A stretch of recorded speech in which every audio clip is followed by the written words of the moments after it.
Words check complete, they feel a little bit vague in light of what's happened.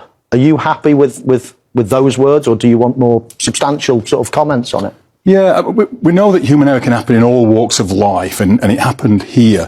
One of the things that we have to do is put things in place to ensure that should we have a human error, it doesn't have the damage impact that we saw on this occasion. So one of the things that this has brought in sharp focus is the need to reiterate some of those communication protocols that are really valuable in VAR to prevent this type of thing happening. So we want the on-field referee to communicate to the VAR what the on-field decision is very clearly, and then the VAR to go back to the referee and acknowledge that they've heard that properly. The VAR goes through the process then of checking the situation, giving clear direction to the replay operator to get the right angles, speaking to the assistant VAR as they're going through that as well, so that the assistant VAR can be another check and balance, if you like. And then before communicating to the field, speaking to the AVAR to say what their intended direction of travel is going to be.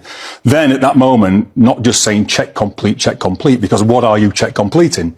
Saying check complete, goal confirmed. In this case, check complete, offside confirmed. And then that's another trigger, obviously, to the on-field officials that they're going in the wrong direction. So we've put quite a lot of steps in place to ensure that the error that we saw in that important game doesn't happen again.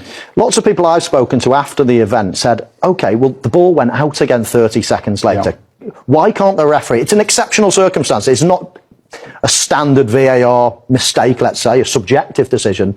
This is a massive one.